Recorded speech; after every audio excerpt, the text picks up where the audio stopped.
The sun was just beginning to melt into the horizon, painting the sky in strokes of gold and fire, when Ethan heard it, a sharp, panicked fluttering, frantic like the beating of a heart in fear.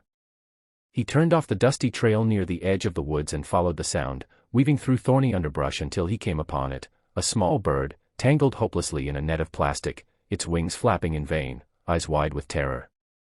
Ethan dropped his backpack and knelt beside the creature. It was a robin, tiny and trembling, its chest rising and falling with ragged breaths. The net had caught around one of its wings and twisted around its legs like cruel thread. For a moment, Ethan just stared, feeling a wave of helplessness wash over him. But then something old stirred in him, something gentle and unspoken. He remembered his grandfather's words from long ago, spoken under the canopy of this very forest: every life is a story. And every story deserves a chance. With careful hands and a slow breath, Ethan began to work. It took time.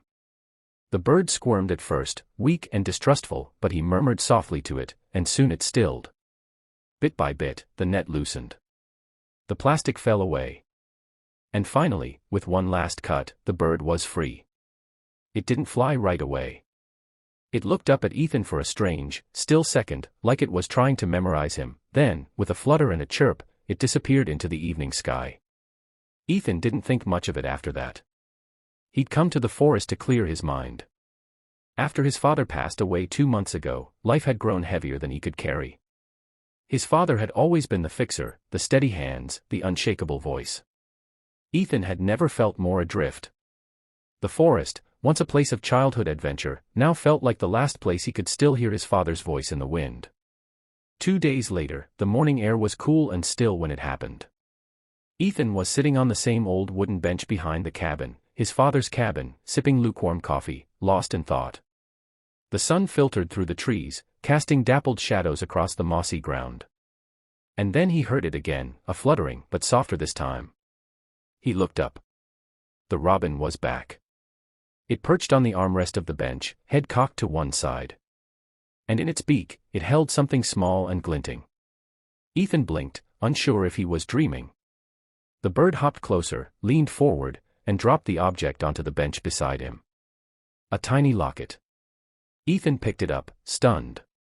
The locket was old, antique brass, tarnished with age, but clearly cared for. His fingers trembled as he opened it. Inside was a faded photo. It was his father. But not just his father as a young man, laughing, with his arm around a woman Ethan didn't recognize. Tucked behind the photo was a folded slip of paper.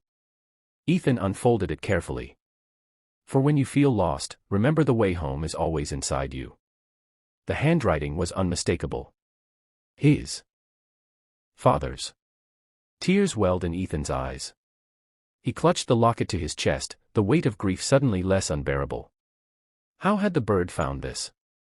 Had his father left it somewhere, hidden in the woods they used to walk together?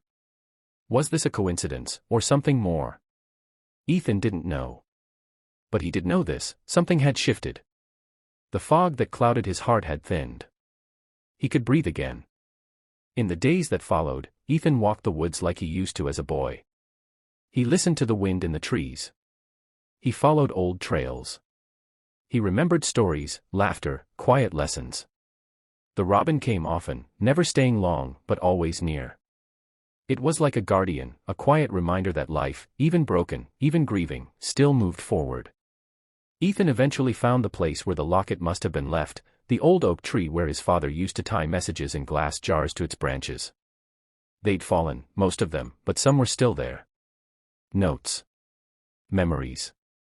Pieces of a man who had always believed in the magic of small things. Ethan gathered them. He restored the cabin. He made it a place where others could come to heal, to reconnect, with nature, with themselves, with their lost ones. He called it the Locket Grove. And the robin. It stayed nearby for years. No longer afraid, no longer alone. Neither was Ethan. Because sometimes, in the quiet rustle of the trees, or the sudden flutter of wings, he could still hear his father's voice. Every life is a story. And every story deserves a chance.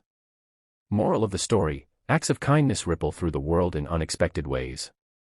Sometimes, when we give without expecting anything in return, the universe finds a way to give back exactly what our heart needs.